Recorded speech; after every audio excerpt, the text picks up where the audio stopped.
Welcome to the Wolf and Bull podcast. I am the wolf.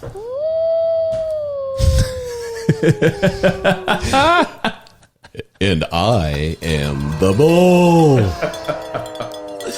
I guess we're doing it this way. Okay. Why not? And I'm Beowulf. Oh my God. We Mine's can't. a little less we just exciting. can't get it right. Like it is. What do you mean get it right? That was awesome. It is literally the bane of our existence. You and I can talk so much bullshit for as long as possible, but we can't get the intro right. It's hilarious. I'm the only one to talk bullshit. You can talk wolf shit. Yeah, we bail shit over there. Well, I'm not sure what that means. Right. Yeah, welcome back. It's episode 77. If you're watching this on Thursday or Friday, that means you've probably seen the Christmas episode with us and the Strange Brew Boys. If you haven't, you should go watch that. But yeah, we're kind of like an estranged family member. You just haven't seen us for weeks or months, and we just pop back in right around the holidays to everyone's dismay. Do you realize this episode is episode 77? 2 prime numbers right Oh in my God. Oh my God. We're getting into numerology this early. I started I will go energy drink. I'm going into beer. Until the end of the year, and then we'll sing Old Lang Syne, and I will never bring it up again until I feel like it. It's just a never-ending joke. I'll only bring it up again when I feel like it. That's right. So, Wolf and Bull crew, where have we been? What have we been doing? How is everyone? 3 questions in one, like the Trinity. Wow. You first, Bull. Me? Yeah, I where haven't have you been been? anywhere. I've been working my ass off at home, watching my field, tending my, I was going to say flock, but my herd. Oh, you pastor? No, my herd. Gotcha. My herd. Yeah. Very Tending good. my herd, Okay. doing my thing, Nice. running roughshod through some China shops, Okay. which A we may bull talk in a about China later. shop. Very nice. Don't. That was good. That was really good. I like that one. That Try, deserves some applause. It's a good one. Every once in a while he gets those. We award him with applause, and then he goes back into My hibernation. into the pit. Or puts the lotion on the I was going to say, who was that? Was that Sean Connery or who Buffalo Bill. Again. I know who's supposed to be, but Sean Connery morphing into Buffalo Bill. What a nightmare that would be. So, Beowulf, have you been on vacation? Yeah, essentially. Basically, last night was the first night sleeping in my own bed in about 2 weeks, which was wonderful. Yeah. Except this morning, I woke up in a panic thinking that I wasn't in my own bed and then realized, no, my time zones are just all messed up. So, yeah. All I spent know- the day in sweatpants, basically. all I know is when we're done with this, there is a specific treat awaiting this bull Oh, at home.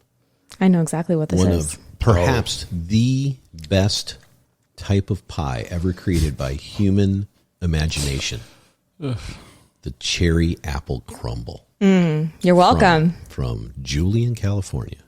Yeah, we were just on Mom's pie, as Crapple as a crumble. shout That's out. how they refer to it. we just Crapple spent the last 24 hours tooling around in a blizzard Yeah. in Southern California. Southern California. Climate change is real. For any of you But- on the East Coast, you're laughing at us. Wolf and I were on a mission because we love Julian pies. And Julian, California, for those who don't know, is a wonderful little town in San Diego County, but it's up in the mountains. And there was quite the storm that rolled through the past couple days, and we were driving through it. We as in Me. you. You braved it. And all. I sat there as the passenger princess, as they're called. What might have been put in this Yosemite cup? Oh, well, there is some Pete's coffee from a K-Cup, brewed by whatever manufacturer makes that, not me, with some peppermint mocha cream and a little bit of spiced rum, Sailor Jerry's. Spiced rum. You made that on the fly? Yeah. Oh, Is it good? yeah, it's quite tasty. You like it? Tastes like the holidays. Kind of like it. That's why I did the spiced rum in it. So you said you need a little kick. Yeah, right? well, that's nice. That's very nice. Well, on the topic of the holidays, happy holidays, Merry Christmas, whatever you want to say to everyone listening. Obviously, it's going to come out beforehand, but I thought I would just get it in just in case because I am a Christmas boy. We could sing carols for about an hour. No, we're not going to. No, we won't do that. Before we get started, just a quick reminder for our listeners, if you like what you hear and like what you see, then you can find a lot of our content on Instagram and on the Chinese Communist Party's not communist platform, TikTok, and at the Wolf and Bull on both those platforms, and on YouTube at the Wolf and Bull podcast. Both of those things are normally updated every week, unless I'm on vacation and then I don't have any internet. And Yeah. So that's not an excuse. That's just a fact. But so I think we could jump into the show. The better ratings we get on all these platforms, the better our score we will have. Wow, that's a great transition. Yes, it is. I'll go ahead and turn on the moody music now. Progressivism is a political movement that purports to advance the human condition through social reform based on the advancements in science, technology, economic development, and social organization.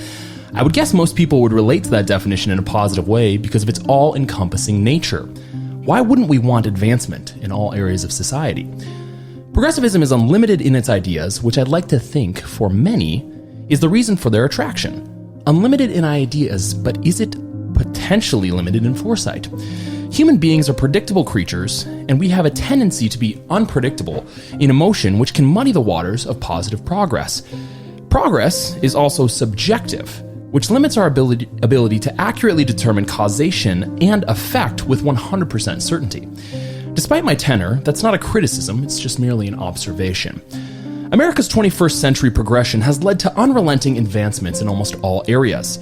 Those of us born before the 1990s probably struggle to recognize the country we live in. Even I, as a young millennial boomer hybrid, sometimes see the ghosts of what America used to be before 9/11, before social media, and before 2020. Despite the social upheaval and political turmoil, America will persevere and it will advance. But the progress that many of us desire so strongly, especially in our monotonous march towards utopia, may result in some undesirable consequences. One of those consequences is the social credit score, something already implemented quite effectively in China. You may say, who cares? Why bother? It doesn't matter and won't affect me. You might have a point, and so I'll make a point in opposition to yours. The opposite of love is not hate, it's indifference. The opposite of art is not ugliness, it's indifference. The opposite of faith is not heresy, it's indifference. And the opposite of life is not death, it's indifference. Nobel Peace Prize winner and author of Night, Elie Wiesel probably would align with my position in opposition to indifference. That's why we're discussing the coming plague of social credit, because it will affect you.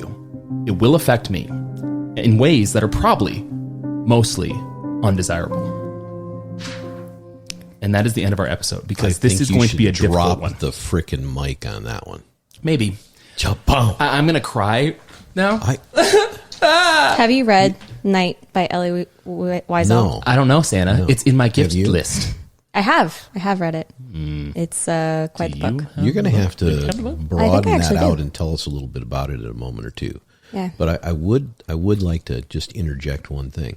That whole paragraph on indifference at the end was really, really powerful, and something that should not be overlooked. Anybody listening or watching this thing thinks we're going off on some conspiratorial tangent of some kind. No, not happening. This is right in your face, and if you're not paying attention to it, then you're too close to the mirror. Yeah, it's during my research for our viewers and listeners on this one, that was kind of the hard pill to swallow. I know this is all Christmassy. I know we got lights and the stuff, and there's a little Santa behind Beowulf over there. I know this is Christmassy. Well, there is. But this is...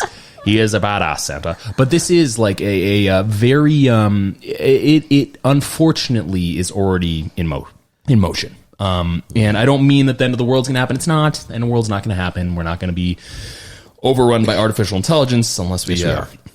Actually, we probably will be, especially with that newest app that we talked about on vacation. Dear God Almighty! Oh yeah, But it's just an interesting topic. It really is. The question really becomes: is are we part of the program, or are we part of collateral damage?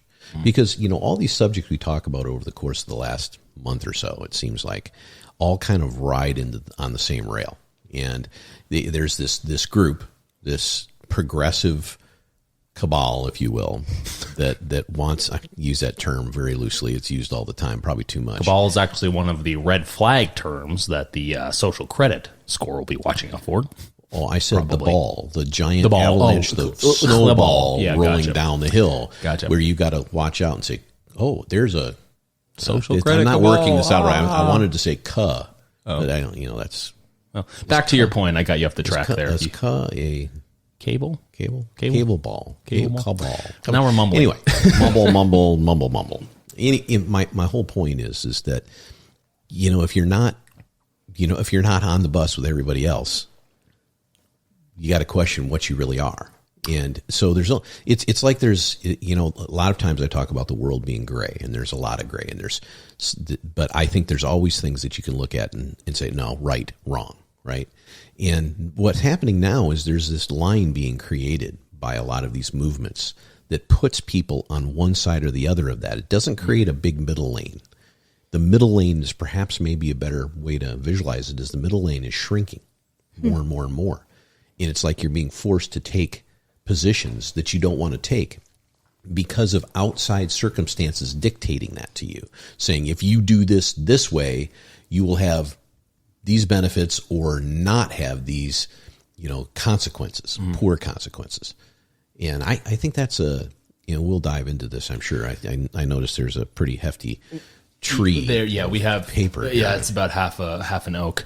But yeah, there's definitely lots to talk about. Before we jump into social credit, though, I do, because I know that my monologue was cautionary. I assure you, it was 100% cautionary. That was not metaphor. It was cautionary. I think it's best to understand exactly how social credit will come to affect us. And I think one of the best ways to do that, because my bias, unfortunately, is not fact, is to explain, obviously, the predecessors to social credit. And one of them is our current credit system. Now, let me preface this. Social credit and the current credit system within the United States are not the same. They're not. But they are quite similar in a lot of ways. But I think before we dive into the weeds, we should definitely talk about credit, lay the groundwork of what that is, discuss how it came about, and bore all of our listeners and viewers to death. It's my favorite topic. It is 100% my favorite topic as well. Now, obviously, credit, I'm sure everyone listening and viewing probably is familiar with it. I know I am. I am very familiar with it. I think everyone in this room is. Credit is normally seen as an agreement between a lender and a borrower. Credit can also refer to an individual's or business's credit worthiness or credit history. That's per Investopedia. When it comes to accounting, a credit may also decrease assets or increase liabilities, as well as decrease expenses or increase revenue. So it's basically a rule that we utilize to determine someone's badassery or, unfortunately, non-badassery, which there's a word I can't use. It's unique in that it allows the borrower, the debtor, to form a social relationship with the creditor, which is the lender. Borrowing often comes with financial risks, and repayment is usually returned by the debtor to the debtor with interest, lest those aforementioned financial risks become actual consequences. The idea of debt has been around for hundreds, if not thousands of years, but the idea of credit scores has only been around for a few decades. Actually, surprisingly short based off of my research. Now, the following information comes from badcredit.org. The first credit bureau-based FICO credit score became commercially available in 1989 through Equifax, which was originally named Beacon. Shortly thereafter, TransUnion and TRW used credit models built by FICO as well. Now, for those listening and viewing, FICO stands for the Fair Isaac Co., which is a scoring model which gives lenders and employers a good idea of how someone, i.e. consumers, handle money. TransUnion's FICO score was called Empirica, and TRW's was called the TRW/Fair Isaac Risk Score. TRW, Equifax, and TransUnion were the three big dogs in the industry. They still are. But eventually, TRW's credit union was sold and became Experian.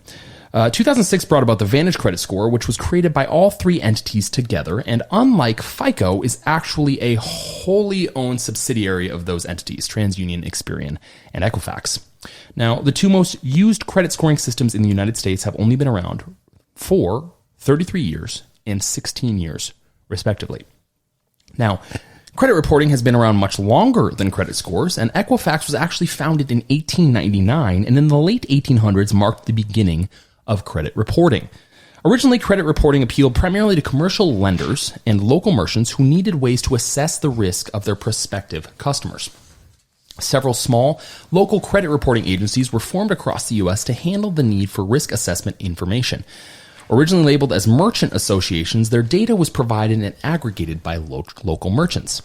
These merchants associations collected and sold credit information about borrowers from sources called subscribers. Mercantile created an alphanumeric score that aimed to predict the creditworthiness of commercial credit applications. Two of the most notable entities at the time, and this is in the early 1900s, were Mercantile Agency, which was later renamed R.G. Dunn & Co., which is located in New York, and the Bradstreet Company, which was a competitor. In 1933, these companies combined to form Dun & Bradstreet, a.k.a. DNB, which is a leader in business credit reporting today. And data, actually. They've transitioned a lot. Due to consolidation... monopolization. There are only three major credit reporting agencies now: Equifax, Experian, and TransUnion. So again, there are three big dogs and a bunch of nobodies. Those names give me hives. They give me cancer.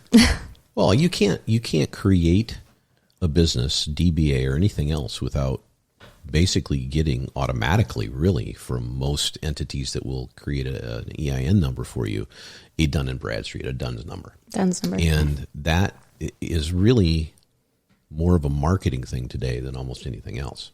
Oh, totally. Because from personal experience, you can run a company for years and years and years, and if you're paying and if you're not borrowing and you're paying regularly to people that aren't associated with large banking companies. So if you have a ton of little vendors and you're paying them over and over and over again, doesn't mean anything because nobody's reporting that. Mm-hmm. So you could have the best pay ratio to vendors in the world in their terms and everything like that, and it means nothing to your credit score at all unless you get subscribe to the appropriate agencies that will now say put all this data in yourself. Can I ask a serious question? Certainly. How is that any different than the mobs that walked around to little stores in Very in New interesting York? that you'd say that. It is no different. How is it any different? It It's is not. legalized. Is all it is. Interesting. And a lot of people look at that stuff. And a lot of people, I think it would be great someday, and this would be a good one with the Strange Brew group as well, because I think they would be Heads up, into Strange Brew. this. I'm going to do a little clip of this. You're going to have to watch this. Yeah. Well, the mobs back in the day, right? The only way to catch those people were via the IRS, which we could talk about later in this, but that might get us. That's a whole different circumstance. There's another 87,000 of them coming your way. The illegal regulation system. That's a very good acronym for it. And look, you know me. I think regulations are both something that is required to keep parameters around a civilized relationship between business entities. Mm-hmm. But what ends up happening is these things trickle down to all of us, in effect, all of us in ways you don't understand originally, because these are for-profit centers. These are for-profit companies. Dun & Bradstreet, same thing. They're not doing something out of the goodness of their heart. Originally, these mercantile exchanges, these if you were in a country store, you went into a country store and you lived in a small town in the late 1800s, early 1900s, and you were farming and you knew that the crops were going to come in great later that year, and you had a history of 15 years of always paying back your loans to the bank that's helped you buy the seed or the labor to take care of that stuff, then you've got automatic credit because you had an actual relationship, a real relationship with a banker or a group in town that supported your farming. That's how you establish credit. And it's the exact same thing we're talking about on a broader sense. It's a risk assessment. It's the same thing insurance companies do with actuarials. So you tell me if I go all the way up to Strawberry, and there's Arthur Morgan, and ask for a loan, even though I'm a downright dirty businessman, a criminal, they'd give me a loan if I was looking nice enough on paper. You ever watch the movie A Wonderful Life? Yeah. I mean, that whole thing about the bank runs and all that stuff were these interpersonal relationships with this local city and this local banking entity that gave out all this money to people they knew. And part of the story around that was how it turned bad because there was the outside interest trying to do something with this town, right? Yeah, see, that's the question I have is how is the system we have today any better than back then? Isn't it technically worse? I mean, I know the options are more plentiful. There are ways to manipulate your credit score when we talk about this. If you know the algorithm, it's just like anything else. If you know the algorithms, you can balance what you do. Mm-hmm. You can say, okay, I need my rent or mortgage to be a certain percentage of my overall actual income. If you have ways to manipulate the amount of income you have through multiple sources of streams of income, then you can manage how many expenses you have against those income streams to balance or bring down or bring up the amount of income you have to make those ratios just right. Because there is a formula to get to 840 or whatever the top number is. 850. And the reality is your credit score in today's day and age is more important than the actual money that you're bringing to the table most of the time. But see, the interesting part about what Wolf is talking about here is I have no problem with algorithms. I love everybody that knows me at all knows how much I like detail, probably too much. It's a problem. It is a problem. It's a challenge. It's something I need like pharmaceuticals for and shit, or maybe peyote or something. I don't know. Somewhere, somehow it's got to change. But my point is that if there is a structure and algorithm based around the indifference of who those human beings are. In other words, if they looked around the room and they said, your credit score is this, yours is that one, and mine is this, and there's a few point differentials between them, and all those differentials are based on our buying history. I don't mean what we buy. I mean how frequently we buy, how much money we spend, what ratio that is to our income, then I have no problem with that. Is when you humanize that, when you socialize that, becomes the problem, saying, you know what, I just like Bale better than I like the Bull. Well, yeah, who wouldn't? But does that mean she gets a better credit score than me? Yeah. Okay, well, we can't really say that out loud. So let's find out some key factors that she does better than the Bull. Yeah. Okay, she's younger. She's going to live longer, meaning she has more time to repay and give us more interest. So let's give her a few points bump on that. Mm-hmm. I mean, this is slippery slope stuff for sure, but it is happening 100%. Yeah, yeah, and you know, before we dive into the really nitty gritty aspect, because I read about China's supposed social credit system, and it's very funny because how they phrase things, especially on the good old Wikipedia, is just hilarious. Because you can tell when someone's like genuinely writing about something, like I don't know, like rocks. This person writing about rocks loves the rocks. He or she or they is writing to their heart's content about the rocks. But then when you come to something like China specifically for some reason, and social credit score, there's always this like it's almost like a superiority type wave, like bias of writing. It's very strange. It's probably written by Chat AI. Maybe. The bot. It's like the famous bot going around like right now. 10 cent. Just Write me a Wikipedia article on the benefits of a social credit score. They said a TikTok guy to go write about it. He's TikToking and writing. But yeah, so and I think that's what's kind of interesting to me, because I've had my experiences with credit both when it came to my former occupations and, you know, in life, because I'm a human and I have to deal with these rules. And I've always thought credit to be almost like I almost see it as coercive, if that makes sense, because there's no one way to manage finances, unless of course you look at what FICO tells you to do. And they provide this outlet of consistently taking on more and more debt, to your point, to get more money, which in the long run, if you believe in Dave Ramsey, you shouldn't do that.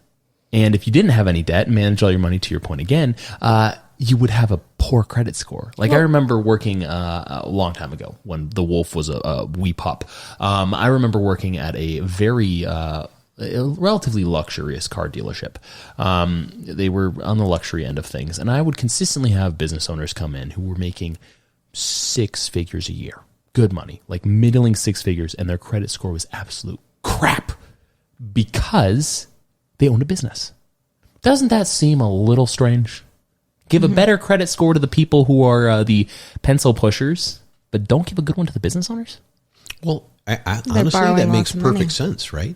Kind of. Because small business owners in particular are doing something that is much more risky than somebody getting a W-2 that's got the government backing them and maybe a pension or a 401k. Making a third of the amount of money, but not taking any risk on it. So I don't even disagree with the fact that there should be risk analysis.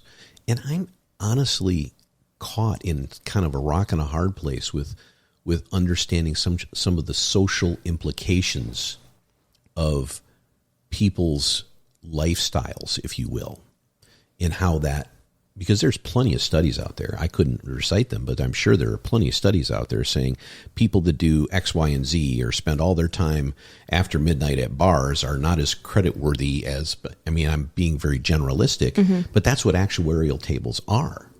Actuarial tables are taking huge databases, and big data is everything today, in finding patterns. And if one of those patterns is that if you do these things as a human being, it represents less probability of paying your bills in the same way as if somebody that's doing these things. Okay, I understand that. But the problem isn't indicating that. The problem is demand. It's the same thing we talk about with a lot of things today, with the pharmaceutical industry, with the government's pushing of mandates, with regulatory capture. All these kinds of things are not, they're not optional. So the question I have to that, because you did a really good descriptor, is how is that not bias? How is that It not totally is How is that bias. not discrimination? Well, it's only discrimination if it's something that can be used for everyone. So if you're a bank, let me see if I can unpack this. If you're a bank and you have all this money, and your job is to represent all the people that put their money into your safekeeping. Your job is to then make money from that. It's not to lose money from that. So you say to yourself, okay, how do I evaluate the risk of lending that to someone? Whether it be a credit card, a mortgage, whatever it is. You've got to take an analysis of that. FICO does that. Experian does that. TRW did that. Dun & Bradstreet numbers do that for businesses. So now there's this layer like we talked about on the last thing of ESG, environmental, social, and governance.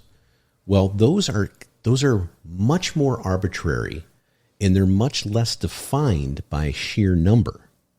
You see what I'm saying? They bring into the equation something that's not rock solid. It's not delineated. Well, it's very subjective. Well, it's subjective, but I think at the end of the day, don't they, just to play devil's advocate, don't they technically have to do that now anyway? Because, I mean, you think about it, this is going in a different direction. So we'll talk about this in a second, but there's a few different laws that Congress decided to pass or push forward when they finally decided to do their jobs in the 70s, 90s, and late 80s, specifically about credit. My question with all that is to play devil's advocate. Now that people, and eventually, whether we like it or not, technology will get us to this point of being able to do mostly whatever we want to when it comes to identifying. I mean, transhumanism is going to open a whole lot of cans of worms, and that's why I'm not a big fan of it. Not because I don't think it's kind of cool, but I also think like you can't solve problems that don't really have any real answers because they're so complicated. So when it comes to discrimination on the credit side of things, like there's boxes, right? And there's traditionalist boxes, okay? Like people who spend money and pay back their bills are a good borrower. People who spend money and sometimes don't pay back their bills are a bad borrower. But eventually, because of how technology is going, at least in the tech area of funding companies and fungibleness when it comes to SBF and what it was, not TRX, it's FTX, and the fungibility of businesses, eventually they'll have to become like more, unfortunately, subjective, right? Well, these biases are being covered up by these odd subjective social implications. I mean, think about this a second. We talked about this in other podcasts where everybody on the planet, it seemed like everybody but a handful of us wanted to put these black squares on their social media to indicate they're behind a certain social movement. Now, if you had a credit score thing in place at that time, that's a plus in your box, right? You're checking off a box with putting that on your social media because you're backing something that the subjective federal government. Oh, sorry, the subjective cabal is looking at and saying this is something we think is important. But think about that a second. If you have a great credit score, if you paid back every bill, this bail over here pays bills before she even buys shit sometimes. Okay. It's I know, close to the truth. Oh, I know. And I love it because I feel like, after every podcast, because I was terrible at her age. Well, after every podcast, she goes into our side guest bedroom and dives into the very solid floor of gold coins that we have, like Scrooge McDuck. Exactly. It's great. I just don't like owing anyone anything. That's fair. That's all. Well, and that's great. And I understand it's not always possible. Don't build me up too much.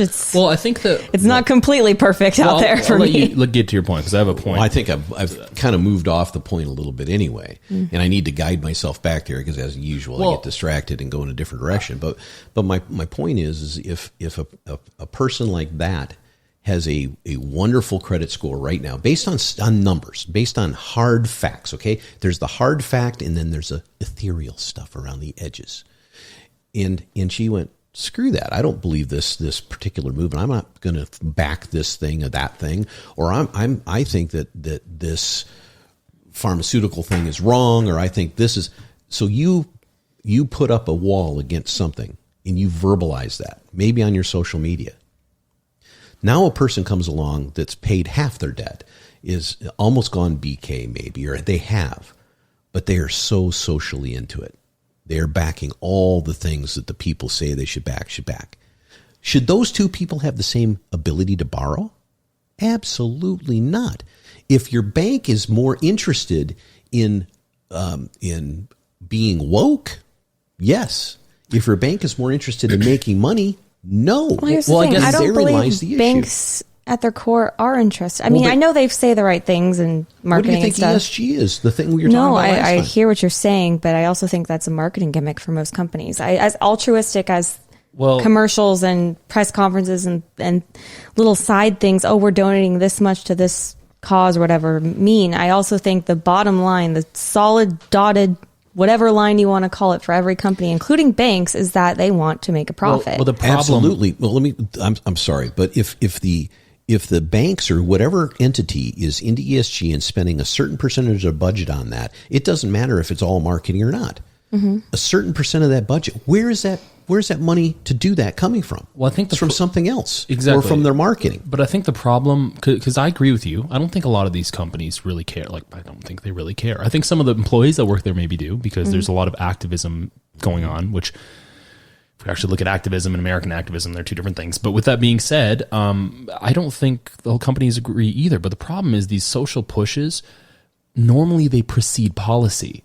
So that's what the problem is that the government, because it is such a lumbering oaf of bureaucracy, there's a lagging factor to every decision that they make. Because you and I, in real time, if I see something like the black square, you know what I can do? I can Google. I can look to see what that organization is. I can read about the organization in real time if I'm actually intent on learning about what that position is and inform myself and make an educated decision. You know what the government can't do? They can't do that, because there's a line of allegiance. There's a line of people that they need to talk to. Now, I'm not against government. I sure am against big government, because that means more bureaucracy. It's like what we were discussing. It's like what we were discussing earlier on vacation with one of my family members. They brought up the immigration thing. A lot of people like talking about that, but they miss the point. The federal government is not supposed to be your parent. That is literally antithetical to what America is. And the whole point about, credit score or credit in that matter to the existence of what it is today is technically antithetical. The reason we broke away from England is because we didn't want someone to tell us how to believe things. And now we're okay with people telling us how to spend our money? And you know what's interesting? Even if they were our parent, even if the majority of people decided to vote everybody into the offices that all believe that Big Daddy government should, whether it's state or federal, should do these things, guess what happens with a parent? The kids grow up. Mm-hmm.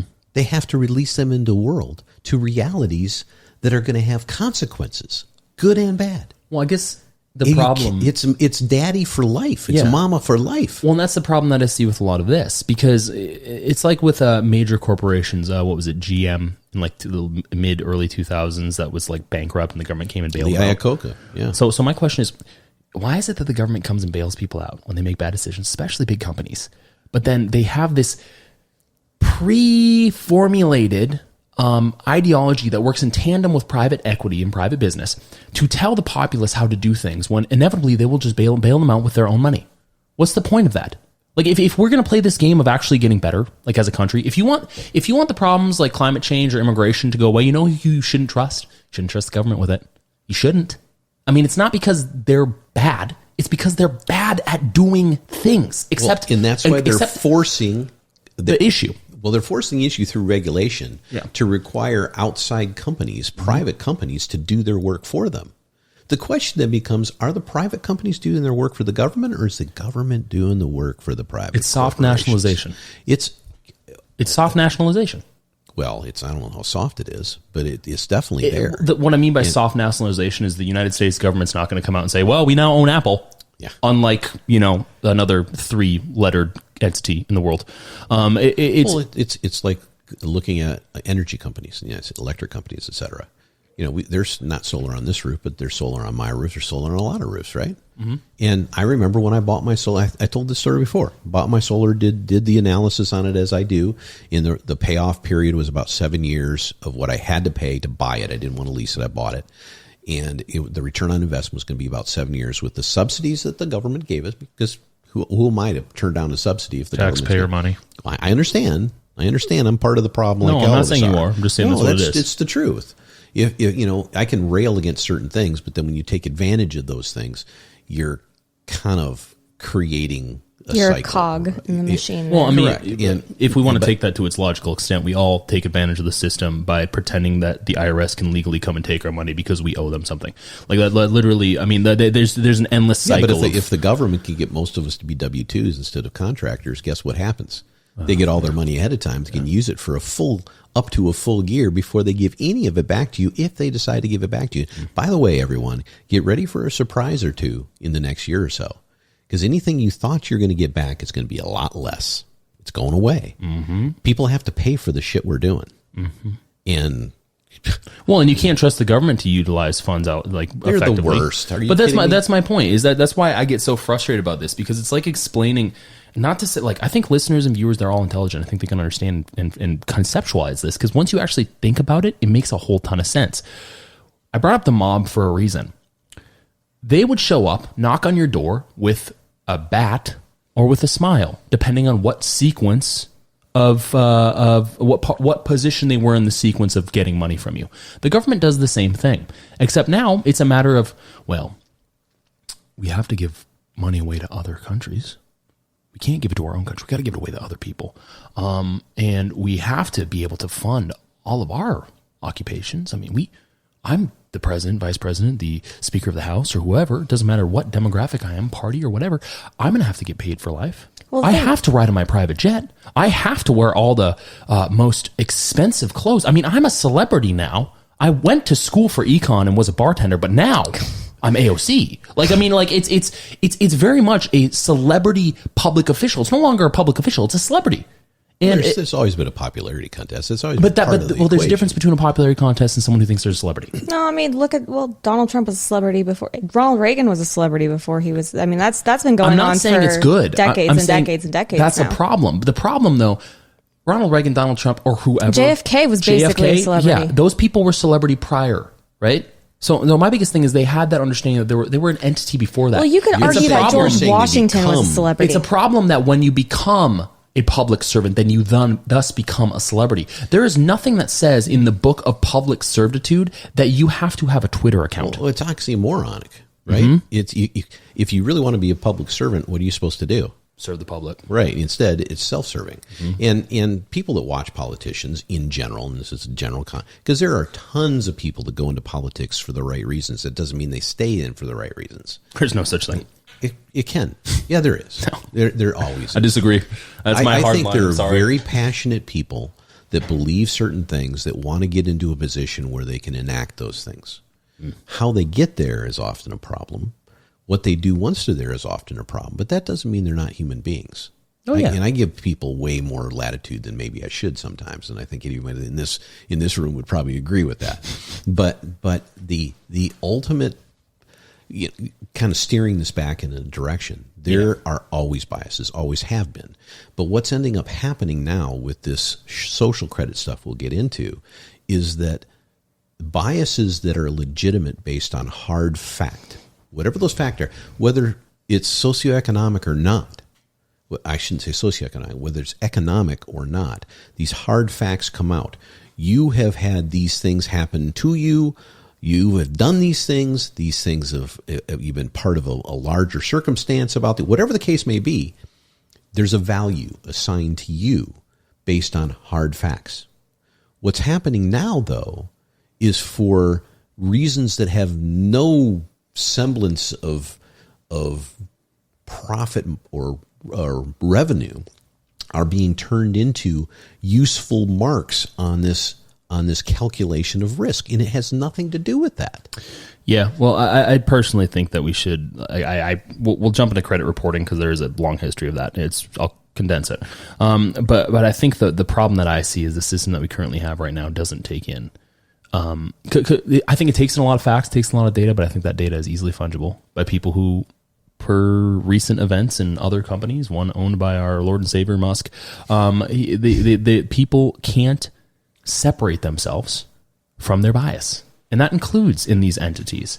I mean, if a bank looks at you and gets to know you, like your example earlier as a community member, then it's trying to get to know its community and trying to get back into its community. That's what a bank should be doing. Especially that's what they say they're doing with this. They're not, though. They're not. That's what I'm saying. This is a cloud of nonsense. Yeah, it's been a cloud of nonsense for a long time. I mean, like, the question I have for this is, how in the freaking hell is it that in only 33 years, two entities have unilaterally influenced to such a high degree economic prosperity in the country? Think about that. How? You can't do that by yourself. What are you talking about here, the two entities? FICO and Experian. Well, no, the TRW. Yeah. I'll get into it because we'll talk about it. But three entities actually is Experian, TransUnion, Equifax, but FICO and then the Vantage Score. That's what it is. Mm-hmm. Those two entities, FICO's been around for 33 years, and the Vantage Score has been around for 16. How have those two entities blown up onto such a high degree of power that they have unilaterally been the most... Because here's the thing. I know banks take into consideration other things. I know they do. But those things they definitely look at. How is that happened in such a short period of time? That's a really good question. Well, there's scores for nations, too. Mm-hmm. I mean, we talk about our international credit rating all the time because there's international banks that fund all this stuff. Our currency's value only has value against other currencies. Yeah, there's no gold. It's been a long There's time. nothing it's tied to anymore, right? There's a whole nother conversation though there. And they talk about all the time. Oh, if we shut down the government, we're going to lose our AAA credit score. How in the world do we have a AAA credit score on this planet? Bullying. When we owe trillions of dollars. Bullying. Our deficit. No. I've talked about this before. If that just tells you how weak the rest of the world is in terms of that kind of stuff. Well, I think the concern, because I brought that point up for a reason, because it's like I think the reason a lot of people, maybe including myself, maybe all of us here, the reason a lot of people's brains broke in the last 2 years is because a whole ton of shit happened that they thought would never happen. Mm-hmm. And then they couldn't rationalize the fact that the world and the reality that they live in, outside of social media, which doesn't really exist, the day it will is going to be an interesting one. Outside of all that, the thin threads pulling and holding everything together are really hard to wrestle with. It's like like when I talk with people about theology. In order to be fair, for argument's sake, there always has to be a possibility that there's nothing. Always. We are a small, empty blue planet. Empty in the grand scheme of things. I mean, you compare us to ants, it's an empty planet. So when it comes to all of that, there's a possibility. Just like with, not to get off on a too far of a tangent, but with like credit score and stuff like that, you look at all the thin threads that hold everything together, and you see PayPal coming out and saying, "Oh yeah, we're going to investigate white supremacy." Hey, now they took that back. They took it back, but you know what's funny? I did some research on how many white supremacist crimes have existed in the last, 22 years. Or no, 20 years, because they didn't have 2021 or 2022 yet. Can you guess how many happened? How many murders? Dozen? 90. And 50 of them happened in 2018. So from 2000 to 2016, there was like 45. It's funny. Why in the world would you investigate such a small number? That's of all For the murders in same 2018. reason we talked about. Well, here's the thing though. But I get that. But my point being is, this is why I get all up in arms about this stuff, because it's like in 2018 there was 15,000 or so murders, and you're going to investigate the ones that are made by wackadoodles that the mass predominant amount of society can say are wackadoodles. You're going to do that. Wackadoodle. That's like, That's an entire division of the police department, the wackadoodle. Well, apparently, we're not going to investigate with police. We'll do it with social workers. Let's get back to credit reporting, because they're effective. What were we listening to? We were listening to something on Dr. Death. Oh yeah, they sent a social worker to figure that one out. Real fast, have you, Bull, heard about Dr. Death?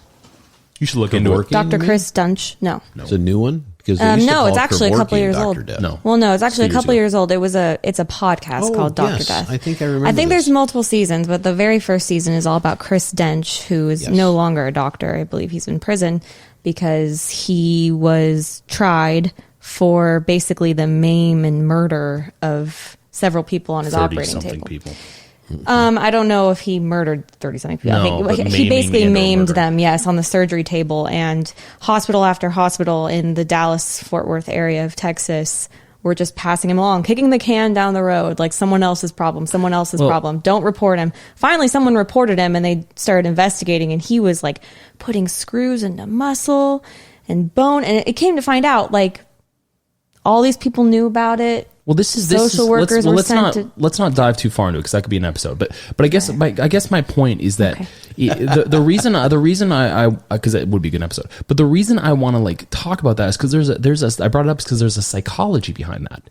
It's like, so wait a second, we're in the medical industry and we're here to protect innocent people from apparently life-threatening things. But we're going to kick the can down the road on a guy who's maiming people's spinal cords? Well, you know the profession that kills more people in the United States than any other profession. I mean, it depends on what time period we're looking at.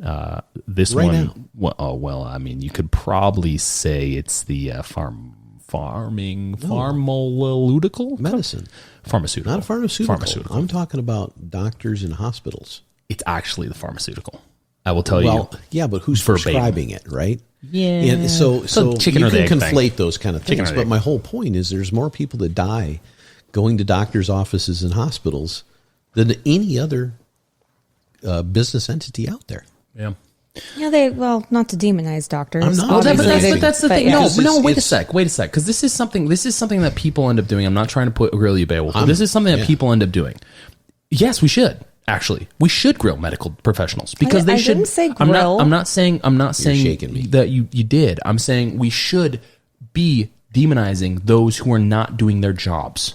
Right. So then people are replacing them who do their jobs. I agree with that. I said Perhaps simply with not to AI. demonize the entire, generalize a group of people in a profession. It's is what I hard when meant. you're doing a podcast like this not to generalize, and we do preface a lot of this by throwing This out is our opinion. these. Yeah, it is all opinion. There's a lot of generalizations. There's some rationalizations. There's a lot of different things that go on in conversations like this, but they're important because they bring out into the light subjects that people like to keep in the shadows all the time. And a lot of times I think people are now kind of trying to hide in plain sight. And it's being seen because of something you said earlier, Wolf.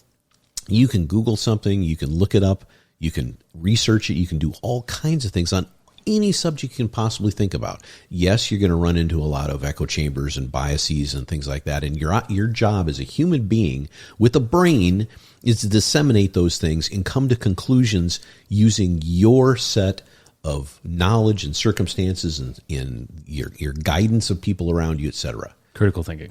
There you go. How about that? Yeah. Human beings using their brains. How is that? Yeah, well, it's really hard these days. Let's jump into credit reporting, not to be harping too much on some polarizing topics. Early credit reporting was often unfair, subjective, and inconsistent in its decision-making. This led Congress to pass a federal law called the Fair Credit Reporting Act, referred to as FCRA, in 1970 to discourage unfair credit reporting practices. This led to credit reporting time limits on negative information, the right to dispute inaccurate information on a consumer report, limitations on who has permission or permissible purpose to access your credit reports, the ability to request a free report from a consumer reporting agency once every 12 months, and free credit freezes. Now remember, this is in 1970, so things have changed a little bit. The FCRA regulates what the big three reporting agencies can do with the data they collect from you, while also regulating consumer reporting agencies that buy and sell your information. I'm going to put a big asterisk, supposedly, around that. Now, the FCRA conveniently also defines what a credit score is and mandates their disclosure to consumers if they're denied credit or apply for a mortgage loan. So you do get some information. Now, in 1974, Congress again did their jobs and passed another law called the Equal Credit Opportunity Act, ECOA, with the Consumer Financial Protection Bureau described it, and they described the ECOA as a quote-unquote federal civil rights law that serves to protect consumers from lender discrimination. Because of the ECOA, lenders cannot discriminate against you based on any of the following: religion, race or color, national origin, sex or gender, marital status, age if you're old enough to sign a contract, or receipt of public assistance income. For those of us who don't believe we live in 2022 and that we live in the 1960s, here are some of those consequences and penalties for those who choose to violate the ECOA. You can be faced with civil liability for actual damages, civil liability for punitive damages that are limited to non-governmental entities. Punitive damages are capped as follows: the lesser of $500,000 or 1% of a creditor's net worth in a class action lawsuit, $10,000 in an individual claim, costs and attorney fees awarded to an aggrieved applicant in a successful private action, equitable and declaratory relief. Additionally, a lender who violated the ECOA may also constitute a violation of other federal laws. Errors can be made, but must be remedied immediately when any type of error implicating the ECOA is made. That was taken from rtlaw.com. So there are consequences. So when it comes to the argument of discrimination, it's a very hard one to make because you have to ignore all that. Yeah, Right. And then you have to define those discriminatory acts. Again, back to something I was saying earlier, there are a set of hard rules and facts that determine in a algorithm your worthiness to get money or loans from banks, etc. And kind of makes all the sense in the world. Yeah. And getting redlined because you're a certain ethnicity or a certain religion or whatever is nonsense. Does not happen as much as people claim that it does. Well, it does. I mean, there were times It happens, when but there's certainly that was time. But what ends up happening a lot of the time when things like that occur is they're done in such a punitive regulatory way. And you can go back to the late 90s. I forget the name of the bill. It was something during Clinton's administration that Frank Dodd, I think it was called. I can't remember overall. I think that's the name of the regulation. But it basically, the American dream at the time was to own your own home. That was it. And there were a lot of people not able to do so for a whole myriad of reasons. But there was this belief in this push by part of our government agencies that one of the reasons was there was a lot of discrimination going on by the banks. What the banks were doing was profiling people, right? Yeah. As they should, but they should profile them by numbers, by hard facts. And what they were saying is, hey, you banks, you're profiling minorities in a way that's not getting them the loans they need. So we're going to mandate you to give more home loans to minorities. Yeah. Didn't regulate that lead up to some There's where I'm going with instance that. Because fucked like all of small America? Again, the world is made up of a whole lot of great ideas that you don't understand the consequences of those unless you can move into the future and look back in time and say, oh, that's what would have happened, right? Or Let's if you not do make that. the rules and enforce them and Well, know what the you forecast is. If you start making money really easy to get for anybody, you increase the risk those banks have for foreclosure, right? So what the banks did to stop that from happening in general, and I'm being very general about this, is they bundled those loans. with crappy. They said, loans. Yeah. oh my gosh, Bayo, your 850 credit score, your mortgage is going in with the Bulls, who's a 580. By the way, none of these numbers are actually true, though I think hers might be. So we're going to bundle those two together. We're going to throw every shitty score loan that has hard facts against that person, not because of their ethnicity, but because of their economic history. That's what it's supposed to be about. Yep. We're going to throw 25 shitty loans in with 100 good loans and bundle them up and sell them to another entity.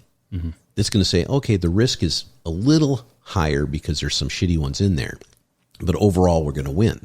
right? That's what they did. That's that secondary market, that tertiary market. And a bunch of them knew that they weren't going to win, and then they got off because there was a cascading effect. And the Big Short became a really good movie that we saw. It was awesome movie. So I Great guess my whole thing is I see it more as they knew it was exactly going to happen, and they pushed it anyway because it was going to plug more money into the economy that would eventually be recouped by the government, and then they could shut things down and close the door, like I've always talked about, which they've been doing for years now, because they're doing the same exact shit today. With the, oh, hey, by the way, if you live in the 5th largest economy in the world, if you can't afford a down payment, just take out a loan for a down payment. Mm-hmm. I mean, wouldn't that make more sense? Double up on your loan. Then you'll be really screwed if the economy takes a shit. Your interest rate is 10%. You want it to be 25%? Take our loan. I mean, it makes all the sense in the world if there's no repercussion for not paying it back. If you're trying to screw the populace. It's about moving economy, continuing to grow it. Think about what were the pharmaceuticals aside, the automotive industry, the housing industry, for the last 40 years have dominated this country. Yeah, just dominated. And if you stop doing that, look what happened for 2 years when they stopped building everything. Holy crap. The wood market went out of control. Everything went out of control as far as is the building homes, et cetera. Right? So, I mean, the markets have to recover these things. And of course, they blew all this money into the market to try to kind of fake the recovery, because that's really what they did. Well, they did that and then simultaneously increased interest rates and then inflated the price of things. And as time will go on, the prices will continue to be inflated. So when I, Becky, am making $95,000 a year working at McDonald's because they're paying $35 an hour 15 years from now, I won't be able to afford a $500 million house. But you will be the only one working there because the rest of those artificial intelligence. Exactly. Yeah. So it's. I think it's all tied together. But anyway, let's jump. Beowulf, you have something to say? No. Okay, let's jump into the rest of this. So for a lender in the United States to use a credit score, it must be both empirically derived and statistically and demonstrably sound. So to your point, I agree with that. In other words, the ECOA dictates that for a credit scoring system to be considered empirically derived, it must be calculated using sound scientific methods and be periodically revalidated. Once these laws were passed, things were still not as sound as they could be. So in the late 1980s, a company called the Fair Isaac and Company created a credit scoring algorithm designed to evaluate consumer credit report data through a consistent, automated, and unbiased process, becoming known as the FICO credit score. Part of me doesn't believe it was unbiased, but that's just me. Now, the FICO score's purpose was, and still is, to empirically assess an applicant's credit report data and predict how likely he or she is to pay a credit obligation 90 days late or later within the next 24 months. FICO score ranges from 300 to 850, dear God, and those who tend to pay late score lower on that scale. Applicants with cleaner credit histories and other positive factors on their credit reports scored higher, indicating less credit risk. In 1993, FICO introduced scores that were used for installment lending, bank card, auto lending, personal finance, small business lending, and mortgage lending. And then, surprise, surprise, in 1995, both Freddie Mac and Fannie Mae began requiring lenders to use FICO scores on residential mortgage applications, and by the late 1990s, credit reports used for mortgage lending were scored using FICO scores. FICO has used multiple iterations to generate consumer credit scores. Think like Generation 1, Generation 2, or like Apple iPhone 1, 2, 13, 6. And currently, many institutions are using FICO Score 8, even though FICO Score 9 is out. It's just not being widely used at the moment. FICO isn't the only credit score used, supposedly, and most institutions actually use more than one to justify lending decisions. This brings us where we are today, and with the potential for a social credit score. You know what FICO's original motto was? I do. Free money, no consequence. Do no evil. No, that was Google's, but sure. No, I'm just saying it was theirs too. Probably. Yeah, do more evil. It was a do more evil. It was a good joke. I liked it. Yeah, it's a good joke. That was a really good joke. Me out right there. It's okay. But I will tell you this, because you know why they're not using 9 yet? Because you know what 9 has in it? I don't know this for a fact, but I do know from doing a little reading myself on Standard & Poor's, which is more along the business side with ESG and things like we talked about before. But FICO is determining if they will include probable evaluations of property energy rating data for mortgage evaluation. Think about that a second. Let me say that again. Property energy rating data. In other words, if you've done a poor job of handling your electricity in your house, too many refrigerators. Do you have a wine cooler? Maybe you turn on the lights too much. Maybe you have a studio with too many lights on. Maybe you have your winter lights up too long, or maybe you're one of those houses you drive by and all the lights are still up in June. I don't know. But your rating could be lowered because of your energy usage at the house. You know what the question I have for that is? Why is it an entity that is run by people who, to your point, know how to manipulate their score, making those decisions for us? Why? Why? If it's not a government branch. How is it? How? Same reason why they... If you guys, does PepsiCo come into your... Does PepsiCo come into my house and evaluate whether or not my beverages are owned by their subsidiary and their parent company? Pepsi spends more money than Coke on getting the social credit score people to determine that they like Pepsi more than Coke, then they'll get a higher rating.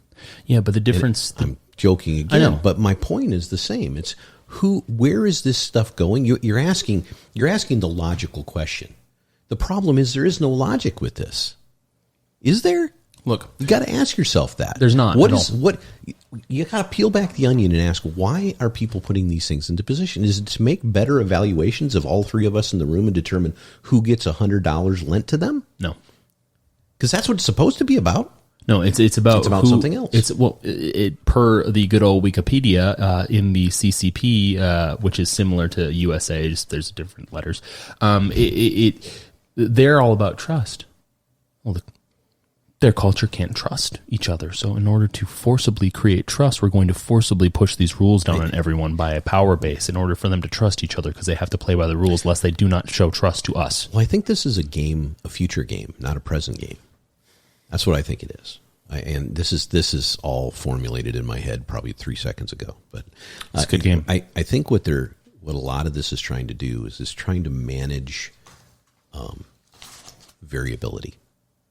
It's trying to manage variability. And when you can control whatever it is in front of you in different means, when you can create a funnel, circumstances in which there's a fence on either side of the population, and you can narrow that to an acceptable probability of certain things happening, you've created a population that you can forecast what's going to happen with them, how they're going to react to these things, because you haven't allowed them the quote-unquote freedom to become and do everything outside those fences. So if you can push people, if you can give them their Chinese QR codes, which is happening, and you can say, if it's red, you can't fly anywhere. And if it's green, I think you can take out more money from your ATM than you could the other day. They did that in Africa the other day. Mm-hmm. Just the other day I read an article about them doing like they did at Wonderful Life. We're going to say, hey, you don't run on the bank, only $25 at a time, $25 at a time for the good of all. Well, hold on here. That's my money in the bank, right? No, it's not. Do you know if you put your money in the bank, it's not yours anymore? You lended it. Yeah. And what did they give you in return? A nice little receipt. IOU. Mm-hmm. Mm-hmm. And that's only good up to what it's insured for. Yep. And you know what happens to an insurance company when cataclysm occurs? They lowball you. They go out of business. Or they lowball you. Why do you think I never once bought earthquake insurance in California when we lived there? Not because I know what earthquakes are like. I've been through a ton of them. And some pretty decent sized ones. But you know what happens if the big one hits? The bank will go with it. The insurance companies are gone. Yep. They're not going to pay out anything. What's funny is the first time I ever really realized that, and this, how do I tell this story without sounding like a privileged little brat? Probably just going to do it anyway. Use a British accent. So I was talking with Daddy. Right. Yeah. Well, literally, actually. So when I was younger, I did some commercial work, print work, stuff like that. Some modeling, nothing you could probably find on the internet, thank God. Like Albertsons commercials and Gymboree ads and stuff like that. Yes. Yes. Anyway, so I had a Coogan account, which for those who don't know is a legal entity that children under the age of 18 obviously have to have, so that money that they make isn't funneled away. Crappy parents don't so spend their parents, all their money. Look into Judy Garland, Shirley Temple, all those people, and you'll see what I mean. Coogan accounts are good. Anyway, when I turned 18, I wanted to collect on that Coogan account money. and went to the bank with my dad and said, we're here to open that account and we're going to funnel it into my regular checking account. And they looked at us like, what? They were freaked out how much money is in this Coogan account, because it could have been hundreds of thousands of dollars or more, and they don't have that kind of money to just give you, because this was a different bank. I was taking it out completely in cash. The good news for the bank and for my conscience as I tell this story was it was not only a $10 huge million. amount of money. It was only $10 million. It was not that much money. It was enough to where they were able to cash it out, and it wasn't a problem. But they they were like, we need to make sure that we can actually do this today, sort of thing. Well, I've gone to banks before, and I've asked for significant amounts of money on the business side of things. And I've been told we don't have that much on hand. Yeah, exactly. And I didn't realize that really before. Anything I thought was a giant amount. Well, they either. just haven't printed enough. Well, Exactly. and you also have to The think printer's it partially Can probably we pay has you to in do pennies? right. Well, it probably also has to do with having security risks and stuff like that, and what's available. Just that No, you walk in. it's the reason there's a trip at the Wall Street. Yeah. So that they don't have a 1929 crash again. Yeah. Right, well- I could just imagine you walking and be like, "Yeah, I'd like to take out $250,000," and they're like, "Bro, do we even have that much money in the bank right now, then?" Steve! Hey, Steve! Yeah, do we have $250,000 in the bank? We're the largest bank in Southern California. We don't have that much money. Yeah, sorry, sir. We don't have that much money. You're going to have to come back my next God, week. you sound just like the little freaking pigeon from Stork. Oh, That was the point. how That do you was like the me point. now, How you like me now? Pigeon toady, dude. Toady? Hey guys, what's up? You see the game last night? Hold it. There was no game last night.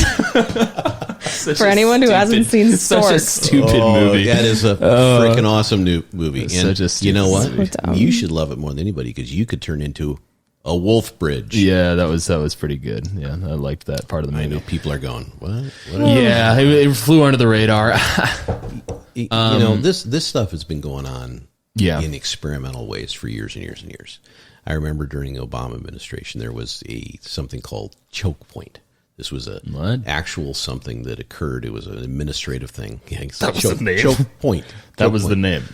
Yes, that was the name of the whatever he called it They at the time. didn't And what it was, focus group that it one. was specifically going to the big banks. You know, they always have these big bank meetings at the White House. All the big banks, too big to fail. Hey, you're going to take this bailout whether you want it or not. Well, I just love when the Federal Like, Reserve goes like Jackson Hole for Yes, their meetings. They're like, yeah, let's we, all smell each other's farts and raise the interest rates again. Okay, go ahead. I'm sorry. ski resort to discuss our meeting. That's probably where they figured out choke point. I bet they did. In Go the ahead. Forests A of circle Northern of- California with Alex circle Jones. of Yep. what do I always say? A circle of jerks. Male, stale, and pale. Right? That's supposedly. Love how mine just kind of. Yeah, I know. I got it. I just left it alone. I don't want to talk. I don't want to say choke point too many times. You know? Choke point. Choke point. Go ahead. I'm sorry to interrupt you. Anyway, the whole point behind that Choking. was that the administration at the time was trying to basically talk to the banks about how they were to slow down or cut off lending to gun dealers. That was the whole reason behind it. So now you got to ask yourself, well, hold it here. Do they have their insurance? Are they running their product safely?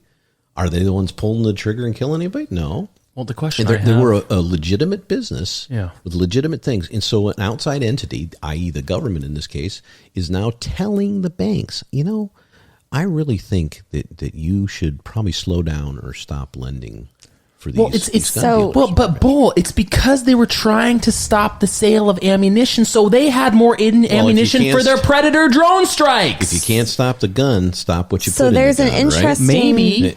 thing going on right now in America's economy in terms of legislation that kind of coincides with what you're talking about, but more the auto industry, because the IRA, not the Irish Republic Army, the Inflation Reduction Act, that They still haven't renamed. I don't know why. passed it in August, the Biden administration. The European Union is really upset because it gives these huge tax these tax breaks to both American consumers and companies, automakers like General Motors, Ford, for building electric vehicles in the US. And the EU is upset because they're saying, well, you're basically axing all European cars from the American market. Doesn't matter that it's a sustainable thing that we're all doing, that the EU is pushing in their own ways too. No, it's about... You know what I have to say about that? Who's giving money where? You know what I have to say? I have to say one specific thing. Too bad, guys. BMW was founded in World War II by the Third Reich. Yeah. So they can go ahead and take their German cars back to German hell. Okay? That's what I say. As German car owners. German. Yeah, we do have a German car. Yeah, we are. Great German car. I'm driving it. It is a great car. Yeah. Honestly, all three of us own German vehicles. I may have egg on my face. Yeah. Well, anyway, back to your German car ownership. But yeah, it's I don't know. It seems like there's like just the people in power. It just seems like they're all like forming, to your point, like the wolf, except it's like a wolf of humans, and they're all just chasing their tail with dumb policy. That's what it seems like. It's so funny because there's this big discussion around globalism versus nationalism and all this kind of stuff. But the progressive nature of our current administration is touting all these various things that kind of allude to the fact that we're all one world, open border, blah, blah, blah, blah, blah. You could go on forever about that. Yet what they're doing, to your point, Bale, a second ago, was they're creating circumstances that make it harder and harder and harder for the rest of the world to use our market, our consumer base, which is still the most influential in the world, as its piggy bank. Mm-hmm. It's trying to reshore. It's trying to... why is there only 7 ships in the L.A. harbor now versus 107, right? Because they're all sitting in New York. Well, that's part of it. That's part of it. They've gone around, which... you don't want to get me going. Yeah, let's not. We don't need you to see There's red. certain things that should have been done for a long time. There's certain things that perceptually are not as bad as they seem, and certain things that are a whole lot worse than they seem.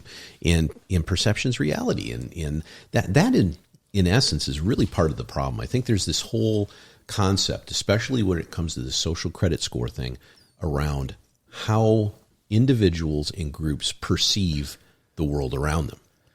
I personally always perceive that I am part of the world. I am a person that is on this planet, in this life, doing things to try to fit into the circumstances around me. Certainly I try to bend and manipulate, that's a wrong word, things that are malleable I try to manage, right? And then there are groups that believe that the world is in theirs, in their pocket. Not pocket. Hands. No, they are the main character. That song that you Bible always song. talk about. They're the main character of this giant frickin' video game. Yeah. And the whole video game spins around what they want. Yeah. And a lot that's of narcissism. just frickin' wrong. And you talk about that all the time with different generations, narcissistic behavior, etc. It is so prevalent. And then you throw into it all these electronic devices and things that, especially for young people. Young people have I don't care, before social media, during social media, after social media, up to a certain age, it's all about you, man. It's all about yourself. It's trying to figure out your life, trying to grow, brain's trying not to break fully away from your functioned parents. yet. It's not fully functioned. There's a lot of emotions. There's chemical imbalance. There's all kinds of shit going on. It's not fully formed. And so we're feeding into that as if that is the right natural state to be in. And it is not. Well, the reason we're feeding into it is because we can technically... And here's the thing. This is something that I am making a prediction. Ding, ding. I don't have any music. I'm making a prediction. I wish I had an echo button. I think the reason why they introduced social media is because there are long-lasting effects in the frontal cortex that keep people stunted emotionally at the point that they were when they first started using social media. That's what I think. I think that's so impactful, watching a screen every single day, that is the case. I would be, and here's the thing, I don't know if there's any studies about that. There might be, but I sure hope there will be, because I think that that's actually true. Because the narcissism epidemic started right around when social media came about. The influencer, I'm the number one, that thing started then. And I think it's always been there. I think it's just not been to the same, exacerbated. not to the same degree. I think people have lost, and I got to include myself in this because I'm just as entertained by things as other people. I mean, there are a lot of things that I don't get done in life that I should get done because I'm entertained, having my downtime. I'm decompressing. I'm streaming this or watching that or going off. And I'm not saying life needs to be this serious path of no nonsense all the time. That's bullshit too. It's an adventure. It's all over the place. But we're spending so much time dumbing ourselves down. We're being forced to be dumbed down in ways. I think we're passing ships right now because it's not what I'm talking about. I think that because Beowulf and I grew up in a time prior to that existence, we actually had a normal, relatively organic upbringing of, oh, you don't have anything to do? Read a book, go play a game, go play a board game, go outside, talk to people, investigate a mysterious circumstance in your brain that you created with your invisible friend. I mean, like your 7 invisible friends. Uh-oh, you're 37. You actually have schizophrenia. Like, I mean, we went through that. We went through all that phase and we grew up in that period of time. There is a significant portion of people that never had that. And so my point is, your point of reference is probably even stronger than ours because you had a long period. I mean, like AD 32 to now. I mean, you've generally thousands of years of time to not have that. So you see it as like an entertainment facet, whereas people who are younger than Beowulf and I see it as their life. And I think that's the difference. But because whether you see it as your life or not, it's entertainment. Yeah, but those people don't see it like that. They don't. I'm telling you, like it is. How can they not? Because that's the only. So it's like using that psychology. It's like something we were talking about earlier. Beowulf and I were talking about this earlier today when we were on our way to your house. We were talking about people who, like specifically today, with wanting to influence things and change the world. There's a big generation that wants to change the world, and my argument is the only thing they've ever known is good, so they can't. You can't change the world for the better if all you've known is good. Because unless you start to think good is bad. But then you're not really changing the world. You're making it worse. Well, you're changing it. Well, what I mean by that is you're not changing it for the better. You're changing it for the worst. Oh. So it's like if I sit down and if all I've ever gotten is opulence and all I've ever experienced is an easy coast and all I ever experienced is like a middle class lifestyle or above.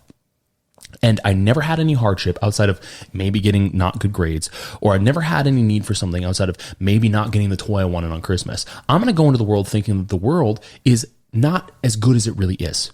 I'm not going to have a reference point. And you can't make changes that way. And we have a large subset of society, to your point, that think they're the main character, that think they need to make changes.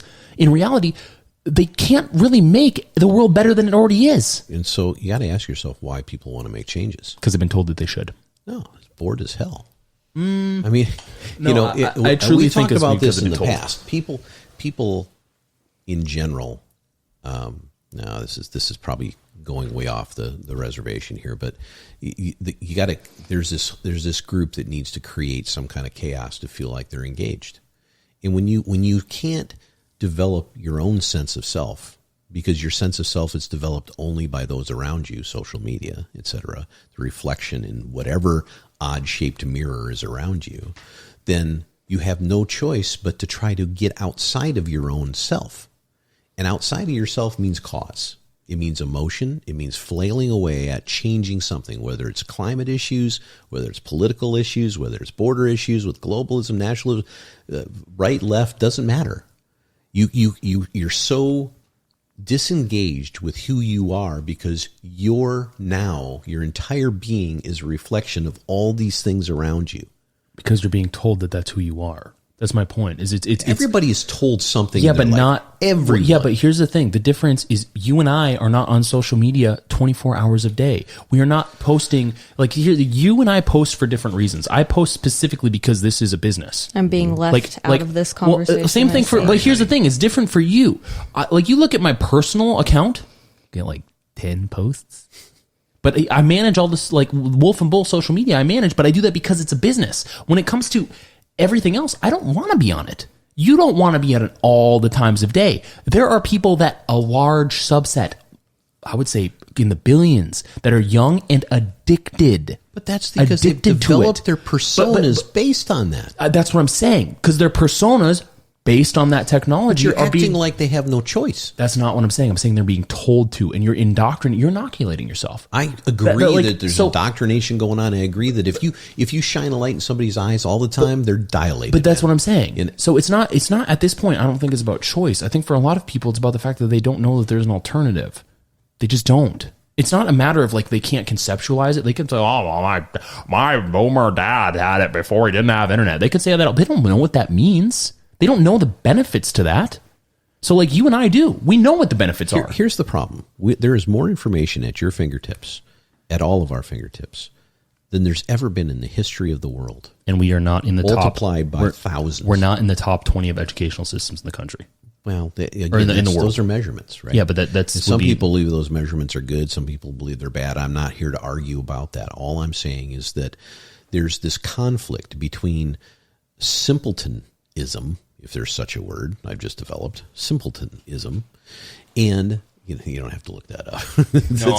I'm checking myself. I'm self-checking myself. And knowing all this stuff, it's like we become the smartest, dumbest people ever in the history of the world, all at the same time. It's not, and we still all have the choice. We still all have a choice to say yes or no to things all the time. And if you can't identify what it is about yourself that you like and dislike and whatever the case may be, then you'll never break out of this kind of shell. You'll always find something else to bitch about because you can't. It's as simple as put on your own mask first. You talk about that on every airline trip you've ever been on. You put on your own mask first because you got to save yourself. You can't save anybody before you save yourself. Mm-hmm. If you can't even figure out who you are, how are you going to save the planet? Yeah.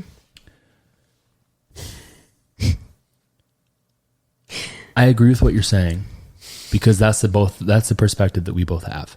But it's much like my discussion with you about artificial intelligence. There is a point where you and I can't conceptualize that because we haven't been there. I could easily talk to someone in middle class about their experience in middle class because I've moved from being really poor to the middle class. I can empathize with that. But I cannot explain to someone who has never been homeless what it's like to be homeless. True, because I can explain to them, but they can't empathize. Sympathize. They can't empathize with me. So that's my point. So when it comes to the choice argument, and this is kind of, we need to get back to the social credit score, but when it comes to the choice argument thing, I think you're correct intuitively and intellectually. I don't think it's applicable though when it comes to a certain demographic because it's like speaking a different language. But this is the essence of the credit score thing I'm talking about, because this perception I'm talking about, are you in the world? Are you in a larger world as part of it, or is the world part of your world? Is everything else part of yours? Is a perception that gives you the different definitions of equality versus equity, for instance. That whole concept is where social credit score is coming from. But you get then you would understand my point. Because you and I understand the difference between equality and equity. We understand the difference intellectually. We understand the difference in practice. Most people have been lied to about what it really means, and they've chosen to believe something that sounds really nice to them. Well, that's the reason they believe it, because it sounds really nice. Because it's been told to them over and over and over and over and over and over and over and over again. If I sit down and I consider myself. I would consider myself a relatively theologically influenced individual. I don't prescribe to a lot of stuff I hear, but I've been involved in Christianity theologically for almost all my life. And I knew people who, because they had no other sense of just that, couldn't relate to the other part of the world because they've indoctrinated themselves so deeply into something. It doesn't mean that they're wrong. It doesn't mean that their lifestyle's bad. It means there was no relative connection. It was like I don't know, for listeners and viewers, there's a whole segment of individuals that I knew personally that read a very popular Christian book series when I was a kid called the Left Behind series, and thought that was somehow biblical. Explain that to me. Because anybody who's read a fiction book like Harry Potter, probably because two preachers wrote it, and but here's the thing: that still wouldn't explain it, because it's a fiction book. But you get let's my point? Back up a second here, okay? Why do you think there's all these different doctrines in different churches, and all the different. There's a whole. That's a whole nother podcast. You shouldn't ask me that question. What it is interpretation. Sure, it is. That's what I think. Look, that's what they say. If I write something today, if I write a poem, okay, roses are red, violets are blue. So if I write a poem today or a limerick, in 200 years from now, it's read millions and millions and millions of times by millions and millions and millions of people, billions of people. 100 years from now, that poem will mean 50 different things. 1,000 different things. And then there's a reason today, to your question, because you asked why it's interpretation. There's a reason today why there is a large subset of Christian churches that are non-denominational. Mm-hmm. There's a difference between interpretation and manipulation. And I think there's a large... And now they go hand in hand, often. They're definitionally confused. Often. Or they're interpreted a certain way for biased reasons. So if you have snake oil and you tell me it's medicine and you interpret it as medicine, but I interpret it as snake oil, who's correct? You get my point? It's a cyclical, but this goes back nonsensical thing. This goes back to what we're talking about. Let's dive into it. Let's go back into it, because I get... We need to have an episode on that, because it will be a very interesting one. I'm going to talk about the social credit system, okay? Just for our listeners and viewers, we have a few more minutes now, but let's talk about it. So the social credit system, according to Wikipedia, is a national credit rating and blacklist being developed by the government of the People's Republic of China. It calls for the establishment of a record system so that businesses, individuals, and government institutions can be tracked and evaluated for trustworthiness, whatever the hell that means. The CCP's national regulatory method is based on blacklisting and whitelisting. Supposedly, this program is very focused on business. And according to Wikipedia, the idea that it is focused on individuals and is centralized is a quote-unquote misconception. This is despite the fact that the CCP has made it absolutely clear through their nationalization of most prominent business entities in their country, their rigid anti-freedom laws, and their universally unfair judiciary system that total dedication and allegiance to the party is required lest you face unprecedented punishment. The origin of the social credit system can be traced back to the early 1990s as part of attempts to develop personal banking and financial credit rating systems in China. Beginning trials in 2009 and launching officially in 2014, the social credit system is managed by the National Development and Reform Commission, NDRC, and People's Bank of China, PBOC, and the Supreme People's Court, SPC. One thing on a side note I think is always very funny is that entities that are normally not very free always have people in their group names. Like when you say people in any People's Republic. Yeah, it's very funny to me. The system was intended to standardize the credit rating function and perform financial and social assessments for businesses, government institutions, individuals, and non-government organizations. Supporters of this system claim that the system helps to regulate social behavior, to just stop there, improve the perceived quote-unquote trustworthiness of citizens, which includes paying taxes and bills on time, and promote traditional Chinese moral values. Critics of the system claim that it oversteps the rule of law and infringes the legal rights of residents and organizations, especially the right to reputation, the right to privacy, as well as personal dignity, and that the system may be a tool for comprehensive government surveillance and for suppression of dissent from the Chinese Communist Party. The Mercator Institute for China Studies, a non-profit Xiamen-linked think tank with a focus on China, claims that many of these critical observations are due to misconceptions. But lest we remind you of history, we should be skeptical of that particular group. According to thehill.com, quote-unquote, China's social credit system is a combination of government and business surveillance that gives citizens a quote-unquote score that can restrict the ability of individuals to take actions, such as purchasing plane tickets, acquiring property, or taking loans because of behaviors. Supposedly, the social credit system aims to facilitate financial assessment in rural areas where individuals and small business entities often lacked financial documents. Additionally, the system attempts to solve the moral vacuum problem, insufficient market supervision, and income inequality generated by the rapid economic and social changes since China's economic reform in 1978. Because of those aforementioned issues, trust issues emerged in the Chinese society, such as food safety scandals, labor law violation, intellectual property theft, and corruption, which, according to the CCP, necessitated this social credit system to build trust within the community. Long story short, that's what the social credit system is, and that's why we can likely expect it to occur to a soft degree or a hard degree within the United States. I think that a lot of this kind of thing in the direction that these governments want to go is we talked about it before, this narrowing of the fences, this corralling, if you will, of the populace into a less volatile. Subservient.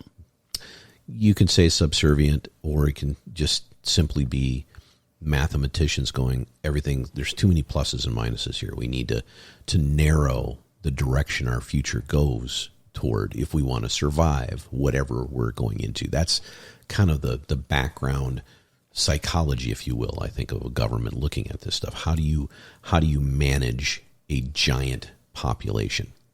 Well, you kind of don't. I mean, one of the things that our society in the United States has done for most of its years in existence is let market forces dictate a lot of that. So if you're able to create, if you're able to have a position to start to pursue opportunity and happiness, then that's what the government should afford you.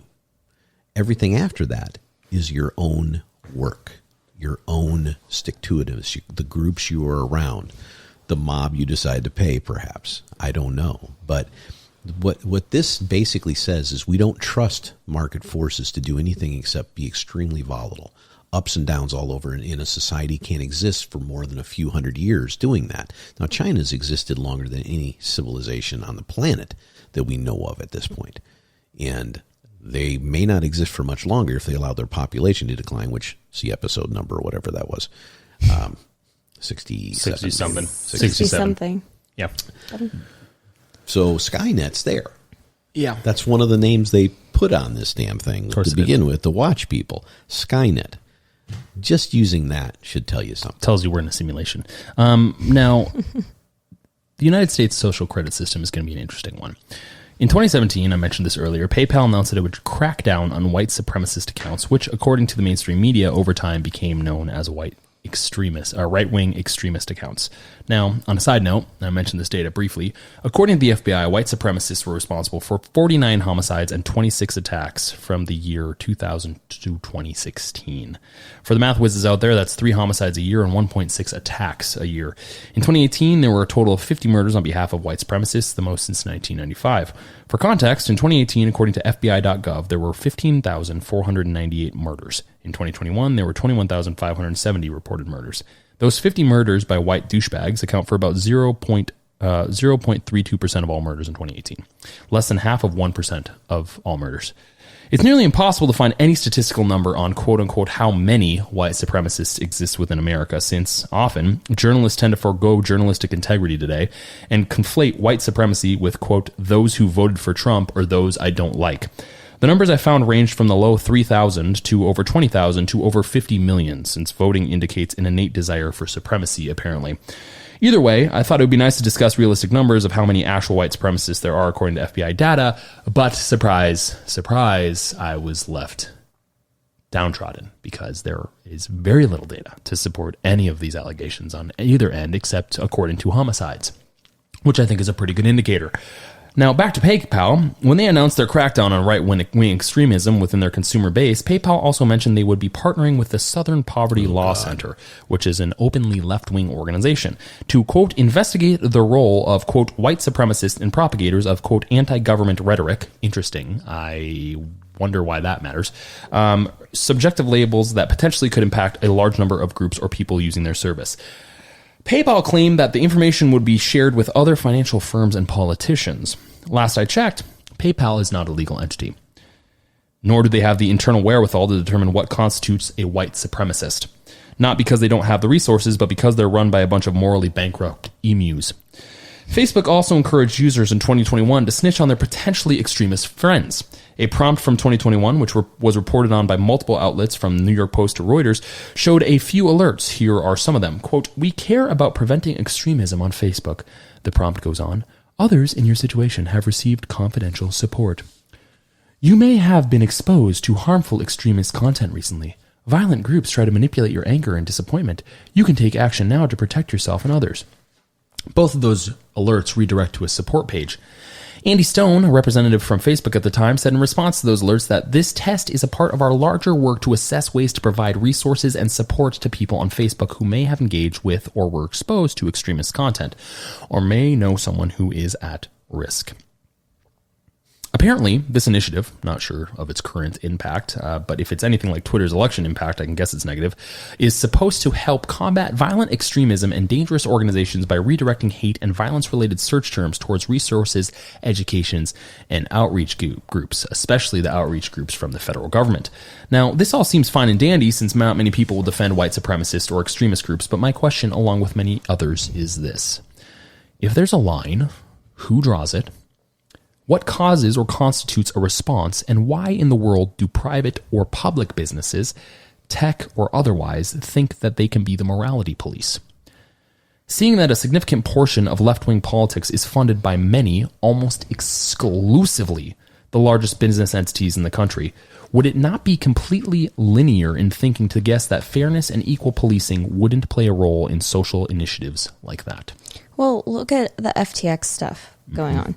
FTX was the second largest donor to the Democratic Party during the 2020 election. Was it 2020 election or 2020? Yeah. Although Sam Bankman-Fried, whatever his name is, he said he donated privately to the Republican Party as well, just as much. But He just didn't report it. Yeah. I mean, he's also a pretty much confirmed liar, so I don't know what's true, but publicly at least. Huge funder, which in my opinion is why it seems like some very liberal journalistic media companies seem to be still, regardless of the fact he has been arrested and charged with some of the most extreme fraud charges you can be charged with, seem to still think that he's just a poor guy He's our generation's Bernie who Madoff. accidentally got caught up in They got him down the stealing Bahamas, $6 right? billion. Yeah, so the U.S. said they were going to extradite him. Probably on the island they were going to have that concert on, right? Yeah, exactly. Right after they got back from Probably. Jackson Hole. Exumas. He's like this generation's Bernie Madoff. I mean, that's literally. At least Bernie Madoff just like admitted that he's a. Well, here's the crook. thing. Here's the thing. What's so funny is I don't know if you remember. You probably remember because I don't know if I was not paying attention to the news at that time because I was living life. I wouldn't guess the mainstream media was blowing Bernie like they're blowing SBF. Were they? SBF. Sam There were Bankman-Fried. definitely apologists for a period of time, but everybody has to have their scapegoat, and he made a good one, and he did a lot of crazy shit. Well, and, I'm just glad that. No, go ahead. But I mean, think about.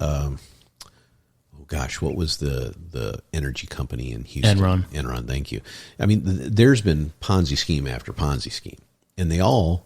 If you think about them, if you have the ability to add clients forever, they can go on forever, right? The calculation is done that way. The calculation is as long as you have two people going in for every one you're having to pay out, you've got enough money to make this thing happen. I mean, what do you think the biggest Ponzi scheme ever is? Yeah, something we shouldn't even say, right? I mean, if Probably you're not. able to print your own money, come on now. Yeah, probably not. Probably shouldn't say it. Yeah, probably shouldn't say it. The fact of the matter is we should be watching real closely a couple of different things. I think if you're going to watch things, there's a lot of small things you can look at. There's websites you can go to watch what politicians buy what stock. That I think is huge. If you can see who's buying what, it'll give you a real indication of what's about ready to go through Congress or the Senate or whatever. That's one of the biggest things to look at. But another thing you should watch is what do the banks do? What do they do? Take a look at what happened, was it 10 months ago? Something like that in Canada, like an experiment that happened up there.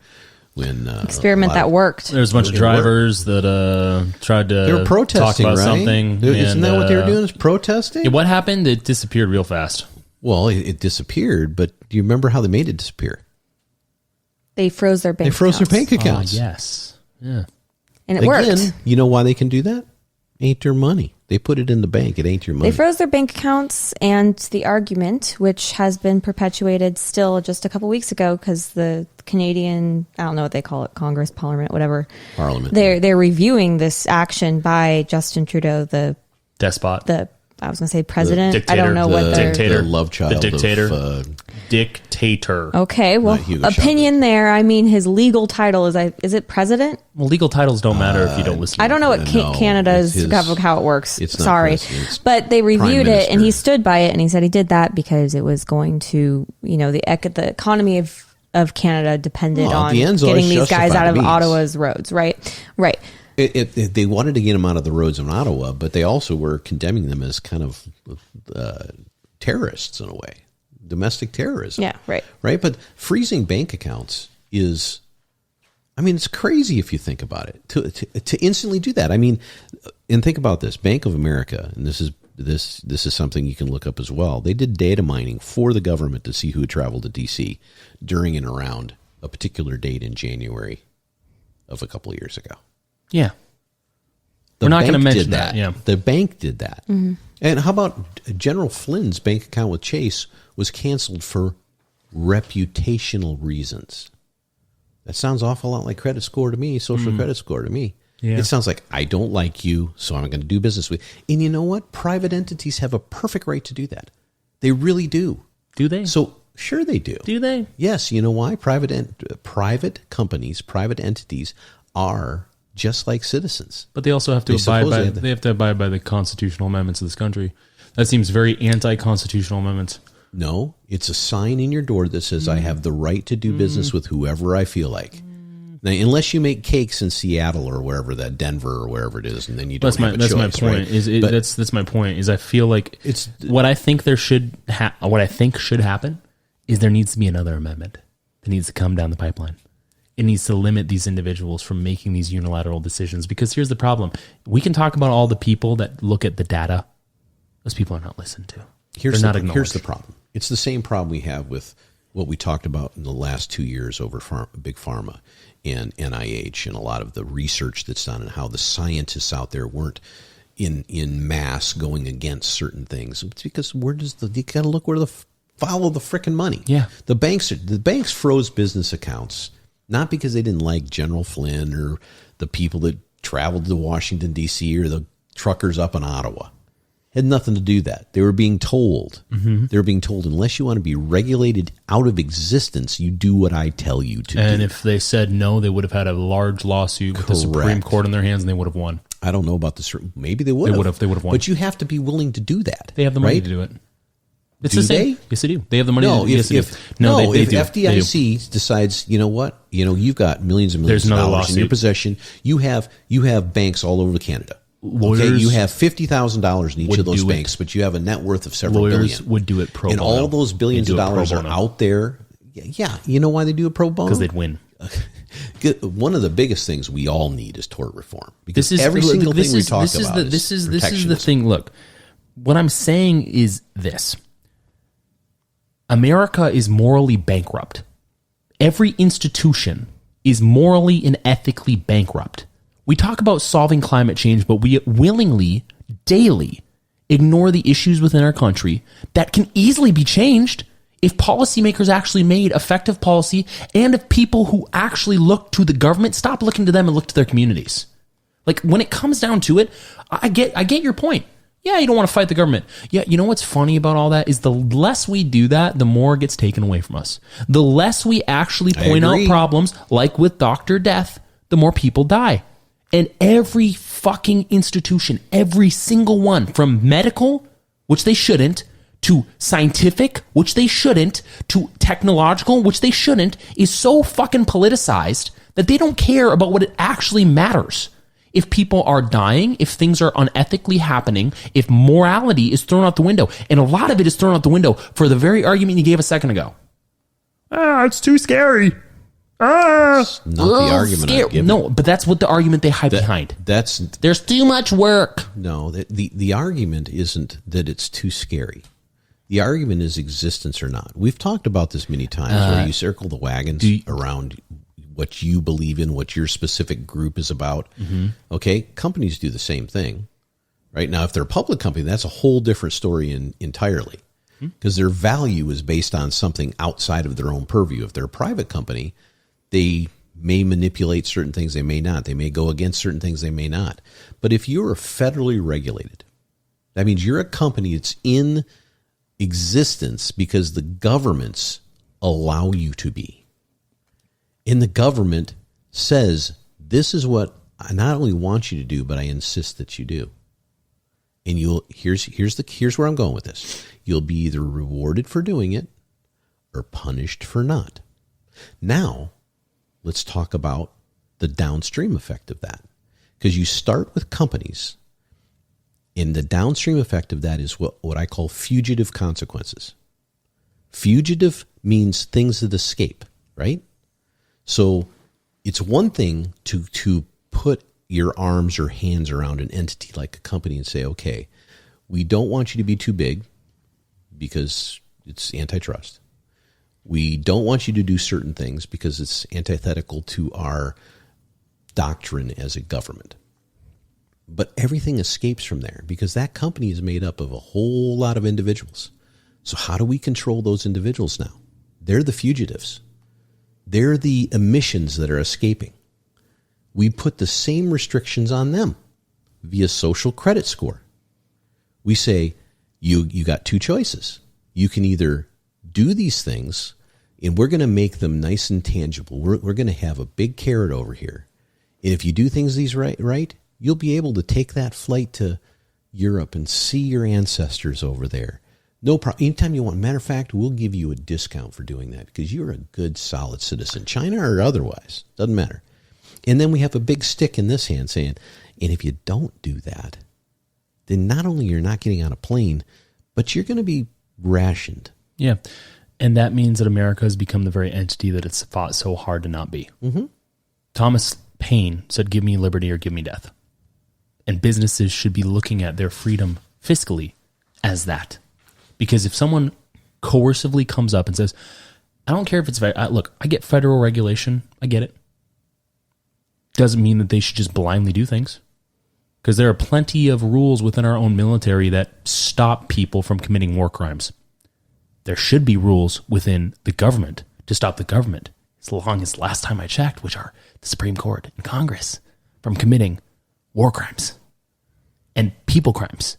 In the last 2 years, last time I checked, so you wasn't legal. You want the people that are making up the rules to police themselves. No, I want the people who vote for those people who make the rules to police them. That's what I want. So here's the problem, though. This goes back to like the baseline problem with a lot of this stuff politically in this country. If you have a class of citizen that are forever in politics, or lobbyists, or connected to that whole thing, or they've become the person in their own show, as you say, the game thing. What the hell is it called again? The main character, right? If they're the main character of all this, if they're the Truman Show, they're gonna make up their rules. Mm-hmm. They're gonna get voted in by manipulating those rules to make the people that are voting them in believe that they're on their side. The only side they're on is their own. That's not everybody. Those are the people that are manipulating this. That ain't going to change anytime soon. It can't. You know what happens? Things get destroyed before they change. Yeah. And that goes back to my quote in the beginning. Indifference is the cancer of the morally bankrupt. And that's what we're dealing with today. Not trying to be preachy, not saying you can't have the things that you like, not saying you can't watch movies or do certain things. All I'm saying is the problem is people who vote for these individuals, they're indifferent. You want to know how I know that? Because the very demographic of people who claim to so actively support minorities voted against one that viewed differently the world that in the way that they do in California. When Larry Elder ran, people said that he was the black face of white supremacy. Democrats said that. Make it make sense. Because the alternative hasn't made that state any better. It's on the same path it was when we lived there. And the problem that I have with all this is the more people pretend to be virtuous by lying, the more virtuousness and virtue in general disappears. Becomes nothing. It becomes it's like when people claim everything is racist. You know what happens when you claim everything's racist? Racism becomes indistinguishable from everything. You know, the hard part about a lot of this is the two A's.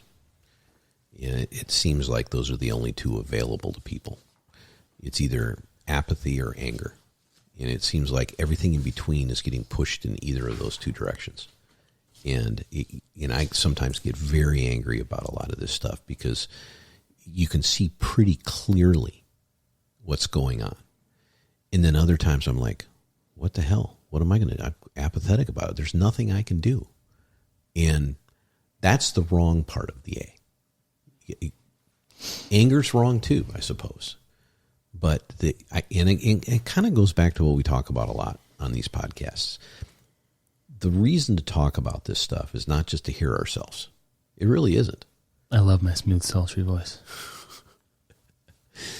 I mean, really, the reason is to continue to make ourselves and others think.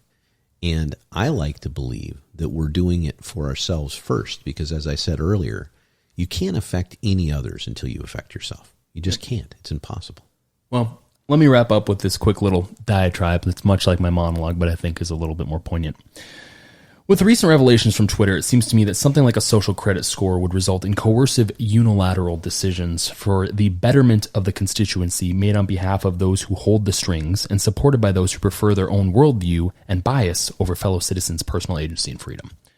The problem with 2020 and recent moves towards a more quote-unquote policed society on behalf of the federal government, not on behalf of actual police, is that everyone is guilty by proxy.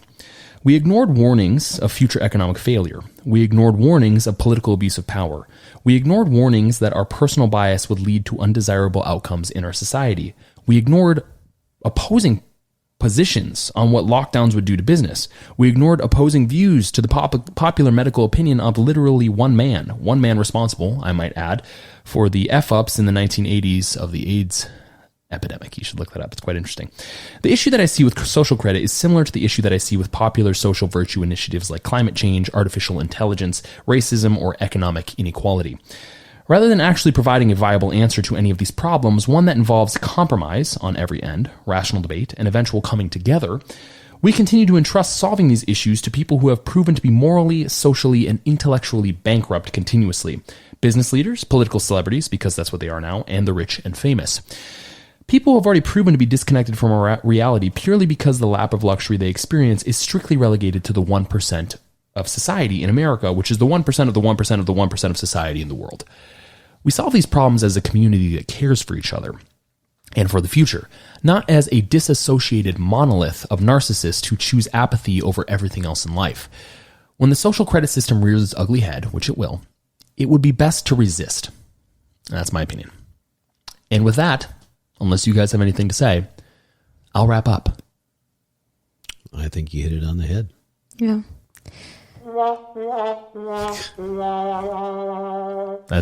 There's a death gurgle of freedom. There's a famous quote I wish you would look up right now to end it with, though. Yeah, I think it was Thomas Jefferson. It's the freedom quote. Okay, well, I'm going to wait for my computer awkwardly to boot up because it's in sleep mode. You don't need to do it. I think that was a perfect ending. Okay, well, that's the end of our 2-hour-long discussion on episode 77 of The Wolf and Bull. Thank you for tuning in, Wolf and Bull family. I have a quote. Say the quote. Go ahead, you read it. To preserve the freedom of the human mind and freedom of the press, every spirit should be ready to devote itself to martyrdom. For as long as we may think as we will and speak as we think. Did that make sense? Okay, I'm sorry. The condition of man will proceed in improvement. Thomas Jefferson, 1799. I'm sorry I butchered that, but that was in great. my brain I had a dyslexic moment and that didn't make sense and I thought I said it wrong. Well, it was okay. It was good. Go. It's very nice. Very well done. But yeah, that's the quote, and that might be cut out. I'm just kidding. Joking. I'm joking. Just joking. If you want to see more of our content, you can find us at The Wolf and Bull on Instagram and on TikTok. And we actually plan on putting on the wolfandbull.com a QR code that will light up green or red depending on how many stars you give us. We won't. For our viewers, if you liked our conversation, a subscription, a follow, and a like would be the best way to support us. Go ahead and subscribe. We will see you guys next week.